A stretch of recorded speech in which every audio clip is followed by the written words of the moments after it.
Qué gusto encontrarnos por aquí de nuevo. Yo soy Enrique Rodal y les doy la bienvenida a las alumnas y alumnos a esta sesión de lengua materna de primer grado de secundaria, que estará a cargo de la maestra Erandi Rodríguez. Bienvenida, maestra. Gracias, Enrique. Me da mucho gusto poder estar aquí con ustedes en este espacio nuevamente. Bienvenidos a una sesión más de la asignatura Lengua Materna. Estaré compartiendo con ustedes los elementos necesarios para elaborar una investigación, a fin de que continuemos aprendiendo juntos. Recuerden que esta sesión es solo un recurso que servirá de apoyo a su maestro o maestra de primer grado de secundaria.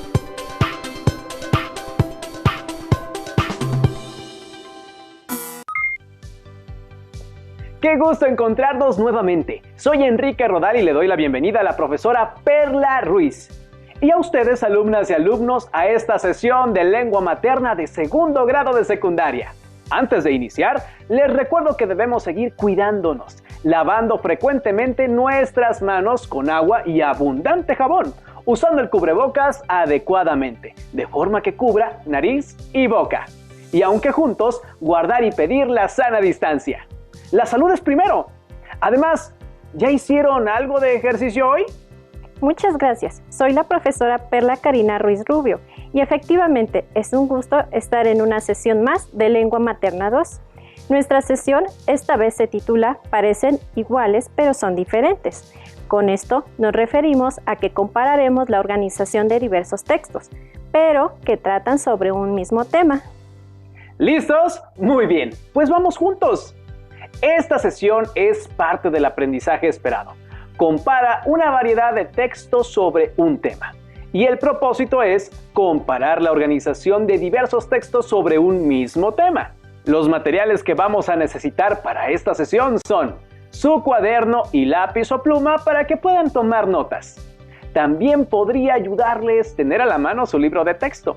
Recordemos que todo lo que veamos en esta sesión es para reforzar su conocimiento, así que les recomiendo llevar un registro de las dudas, inquietudes o dificultades que surjan al resolver los planteamientos de esta sesión. Muchas de estas las podrán ustedes resolver al momento de consultar su libro de texto y revisar sus apuntes. Pero también registren conceptos y aspectos que aprendan. Trabajaremos con los textos mexicas o aztecas, la conquista de Tenochtitlan y Tenochtitlan-Caé, relacionados con la asignatura de historia. Identificaremos la organización de información y compararemos similitudes y diferencias en la información que utilizan. Seguramente ustedes han leído revistas, periódicos, textos de libros de la escuela o de algún otro material de biblioteca que les han ayudado para investigar algún tema. Les invito a leer conmigo los ejemplos de los diferentes tipos de textos que hay para conocer cómo se explica y se organiza la información. Franz Kafka conoció a Melina Jessenska. Franz Kafka conoció a Melina Jessenska a principios de 1920. Entre ambos surgió una íntima relación amorosa, desbordante de un agitado deseo, que con el paso del tiempo se teñiría de esperanza. Fue sobre todo una pasión epistolar, cuyo fruto es una prolífica correspondencia, una verbena de frases y pensamientos que adquiere visos de narración épica entre el masoquismo y la humillación, la ternura y el temor, la entrega absoluta y el rechazo, la culpa y la desolación. Franz Kafka nació en Praga en 1883. Era el único hijo varón de un emprendedor hombre de negocios judío, cuyo carácter dominante le obsesionó, influyéndole en todos los ámbitos de la vida, desde su indecisión a la hora de contraer matrimonio hasta el contenido de su obra genial y atormentada. Franz Kafka es un autor austriaco, pionero en la fusión de elementos realistas y fantásticos. Tiene como temas principales la ansiedad, el existencialismo, la culpa. Una de sus obras más famosas es La Metamorfosis, el texto que hemos escuchado acerca de un poco de su vida. Tiene unas partes marcadas con ciertos colores. ¿Qué nos quiere mostrar con esto, profesora? Sí, el anterior texto se presenta con marcas de distintos colores, dado el propósito del análisis.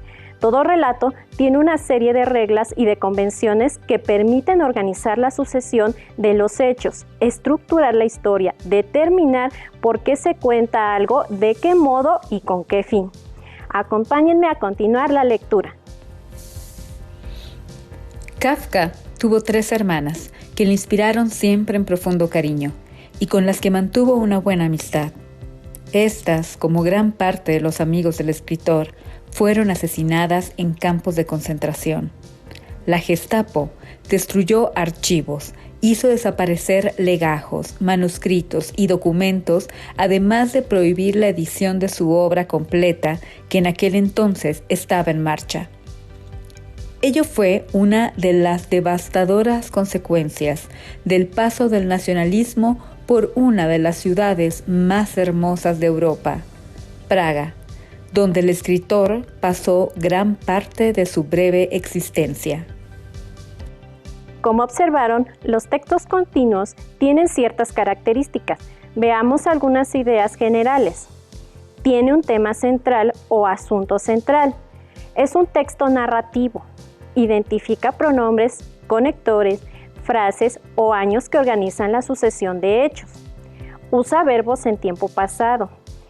Hechos inscritos en un tiempo determinado. Tenemos aquí, con esta pequeña biografía de Franz Kafka, el ejemplo de un texto continuo. Ahora vamos a analizar un texto discontinuo.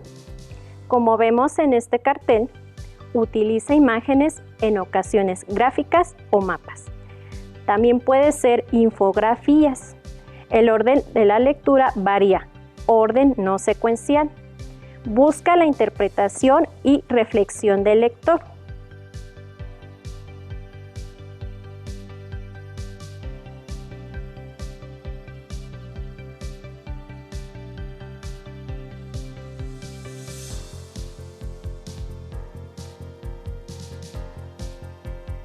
Los textos discontinuos resultan fundamentales para interactuar en diversos ámbitos de la vida cotidiana y actual.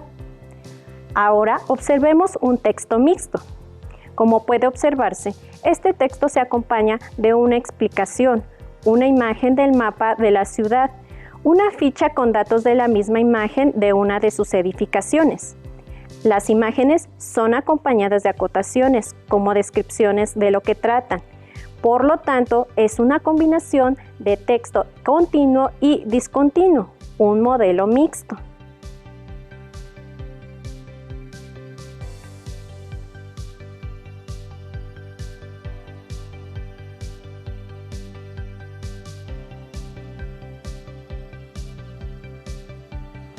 Lo que sucede en estos textos es que son una mezcla en que se conjugan imágenes, información acerca de una situación, gráficos o fichas de información, entre otras, que dan una unidad y cohesión a la finalidad del texto, que es en este caso hablar y mostrar de importancia histórica y arquitectónica de la zona centro de Morelia.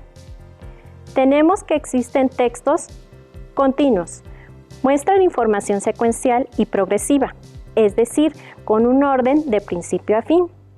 Discontinuos indican que no van en un orden de secuencia y utilizan recursos como esquemas, imágenes o infografías, que son textos breves con imágenes y su orden depende de lo que se quiere mostrar.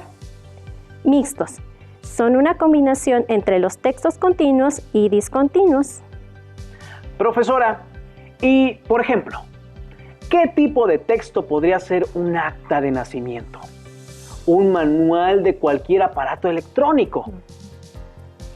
Aquí les van unas claves. Un acta de nacimiento es un texto discontinuo, porque cada aspecto de esta se puede leer por separado. Un manual de uso de cualquier aparato electrónico, uno puede decidir qué parte leer, usa imágenes o gráficos, así que es también discontinuo.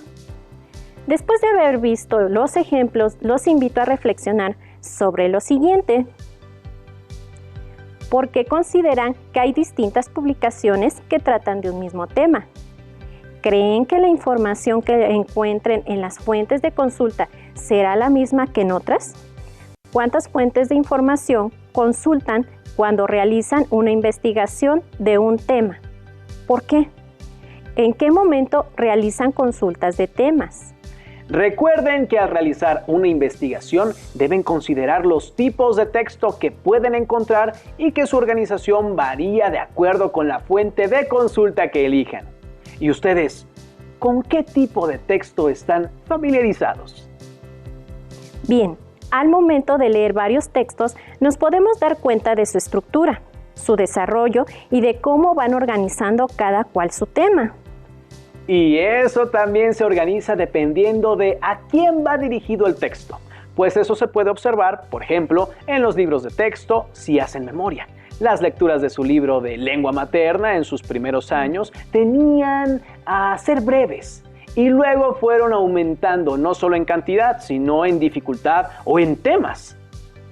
Así es, por ello es importante compartir con otros las lecturas o trabajar en algunas ocasiones en parejas o equipos.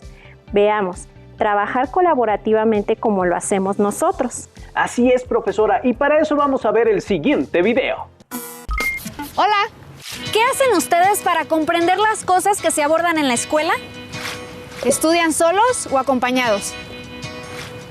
¿Cómo creen que sea mejor?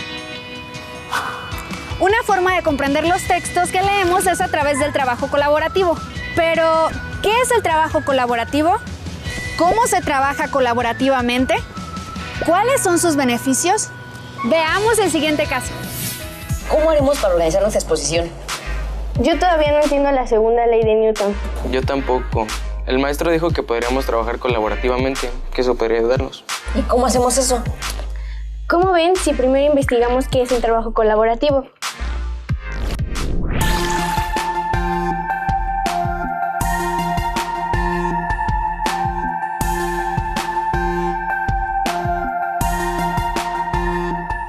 Miren, aquí dice que el trabajo colaborativo es un proceso en el que un individuo aprende más por la interacción entre los integrantes de un equipo que lo que aprendería por sí solo, ya que gracias a esta interacción logran diferenciar y contrastar sus puntos de vista, de manera que llegan a generar un aprendizaje colaborativo. Se busca alcanzar objetivos a través de tareas individuales y conjuntas. Y todos tienen una parte de responsabilidad con el equipo. Es una responsabilidad compartida. Entonces, la idea es que trabajemos en equipo e intercambiemos puntos de vista sobre la segunda ley de Newton para entenderla y exponerla en clase. Exacto, porque podemos aprender más si lo hacemos juntos. ¿Cómo ven si cada uno investiga sobre la segunda ley de Newton, analiza lo que encontró y ya después nos juntamos para diferenciar y contrastar nuestras ideas? ¿De acuerdo? Sí.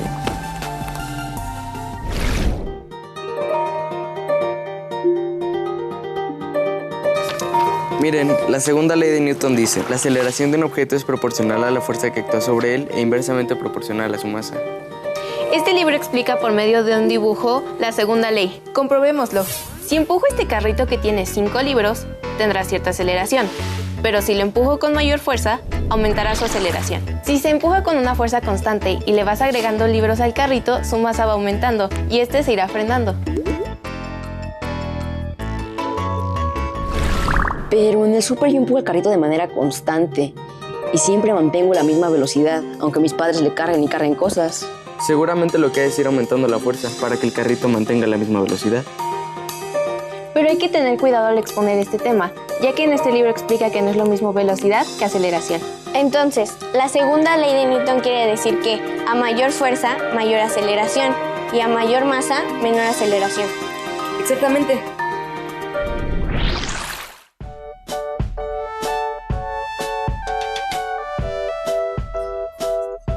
Qué bueno que nos reunimos para comprender la segunda ley de Newton. Y qué bueno que les comenté lo del carrito. Yo tenía otra idea distinta, pero con su ayuda comprendí mejor el tema. A mí jamás se me hubiera ocurrido ese ejemplo. Fue muy bueno tu ejemplo porque nos obligó a explicarnos mejor y a trabajar en equipo. Bueno, repasemos cómo vamos a exponer. Yo empiezo diciendo la definición, ustedes nos dan los ejemplos y toda la conclusión. De acuerdo. Y si hay necesidad de empujar un carrito, lo haremos juntos, colaborando en equipo. El trabajo colaborativo tiene muchos beneficios. Nos permite intercambiar ideas y nos motiva para leer en clase, porque entre varios podemos comprender mejor un tema o una historia. Asimismo, nos permite expresar y defender nuestro punto de vista con argumentos y respetar la opinión de los demás. Recuerden, la escucha atenta, la argumentación y la tolerancia hacia ideas distintas son herramientas esenciales para el trabajo colaborativo. ¿De qué otra manera pueden aprovechar el trabajo colaborativo? Adiós. Escuchar a los demás nos ayuda a que la información sea clara y sencilla. Por lo tanto, podemos seleccionar el tipo de contenido que nos sirve. Ahora que ya sabemos que es importante consultar en diferentes textos la información e intercambiar puntos de vista, comencemos con parecen iguales pero son diferentes. Cuando realizamos la búsqueda de información y seleccionamos textos, podemos darnos cuenta que cada uno tiene su propia manera de organizarlo. Les invito a observar el siguiente esquema referido a la organización de un texto. Texto, tema, plantea un problema y o solución. Causa-efecto, emite puntos de vista. Compara, utiliza ejemplos. Describe, amplía la información.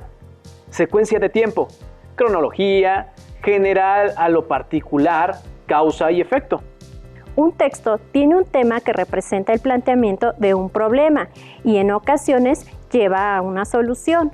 Contiene hechos de causa-efecto que le permiten al autor señalar sus puntos de vista. Dentro de su estructura, el texto hace algunos juicios de comparación y utiliza ejemplos como apoyo. También hace descripciones para ampliar la información y tiene una secuencia de tiempo en la cual pueden organizarse los hechos, como una cronología. Puede ir de lo general a lo particular o utilizar el método de causa-efecto. Dentro de esta estructura señalada en los textos, vamos a encontrar formas en las que se organizan. Leamos la información. Formas principales de organizar un texto. Cronológica. Los hechos son narrados tal y como ocurrieron en el tiempo. De lo general a lo particular o viceversa. Se describen ampliamente los hechos y luego más específicos. Pueden ser a la inversa. Causa-efecto. Se describe una situación, los factores que la desencadenan y los efectos que causan. No es una regla estricta que los textos cumplan con solo uno de los tipos de organización que ya conocimos. Pueden incluir uno o más. Para tener claras las diferencias al organizar cierta información, les presentaré dos textos. Les invito a que los leamos juntos. Mexicas o aztecas. El calpulli era la unidad social básica, compuesta por conjuntos de linajes o grupos de familias, así como de amigos y aliados. Cada linaje con tierras de cultivo aparte de las de carácter comunal. Los jefes de familia elegían a un encargado de la administración al que llamaban calpulec, el cual era asesorado por un consejo de ancianos llamado huehuetoque. Había un funcionario que ocupaba el lugar supremo entre todos los jefes políticos. Lo llamaban tlatoani o tlacaltecultli. La sociedad mexica estaba dividida en dos sectores: los pipiltin, que ocupaban puestos claves en la organización y con derecho a posesión territorial. Los macehualtin eran los que se encargaban del sustento, de actividades agrícolas o de caza y pesca combinadas con labores artesanales. Ahora observemos el siguiente esquema. Este texto se presenta con una organización de información que va de lo particular a lo general, ya que al inicio de la pirámide nos habla de las organizaciones pequeñas que van desde grupos de familias, de amigos y aliados. Después, en la parte del centro del esquema, están las funciones que cumple un jefe y en la parte final menciona los dos sectores sociales y las actividades generales de los mexicas. Además de saber más sobre la organización de la información, sigamos leyendo sobre nuestras culturas originarias. La conquista de Tenochtitlán. Los aztecas abandonaron su tierra de Aztlán en el norte de México y comienzan su viaje hacia el sur. La ciudad de Tenochtitlán se fundó. Se convirtió en la capital del imperio azteca. La ubicación fue escogida por los sacerdotes porque ellos vieron la señal predicha de un águila con una serpiente mientras estaba de pie sobre un nopal, cactus. El conquistador español, Hernán Cortés, llegó a Tenochtitlán. Los aztecas lo trataron como un huésped de honor, pero Cortés se hace prisionero de Moctezuma II. Los españoles comenzaron a reconstruir la ciudad de Tenochtitlán y se consideró la capital de la Nueva España. Ahora se llama Ciudad de México. Bien, ahora hagamos la recuperación de cierta información. ¿Qué tienen en común el texto 1 y el texto 2? En este segundo texto, ¿identificaste el tema? ¿En qué orden se encuentran los hechos?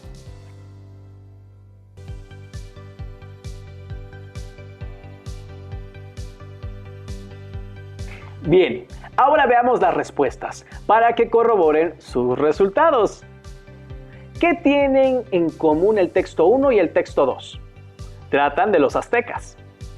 En este segundo texto, ¿identificaste el tema? La conquista de Tenochtitlan. ¿En qué orden se encuentran los hechos? En orden secuencial. Ahora vamos a ver cómo está organizado nuestro segundo texto.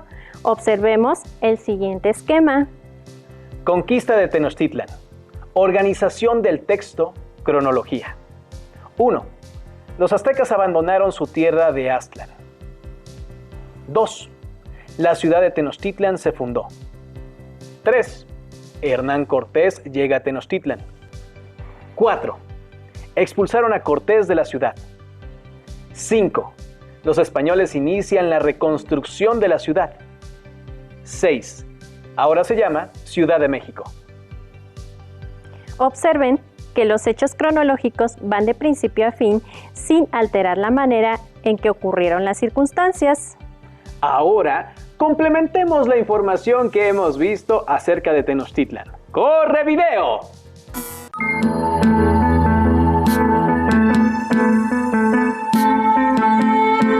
Habían pasado meses de asombro y desconcierto en Tenochtitlan, la capital de los mexicas, con la inusitada presencia de Hernán Cortés y sus soldados, la llamada gente de Castilla. Meses de confusión y quebranto del orden milenario del mundo, de afrenta a los dioses protectores. Moctezuma Xocoyotzin, el Hueytlatoani, la suprema figura del poder, vivía ya como prisionero. Aquellos desconocidos a caballo no eran seres sobrenaturales, eran hombres armados con intención de tomar botín.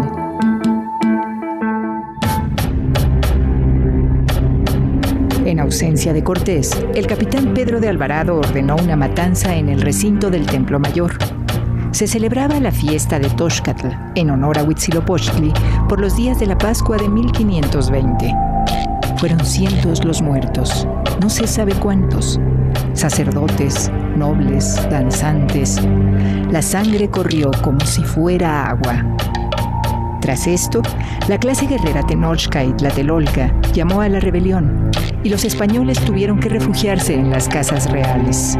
Cortés reencontró una ciudad hostil. La población se ocultó y guardó silencio como si reinara la profunda noche.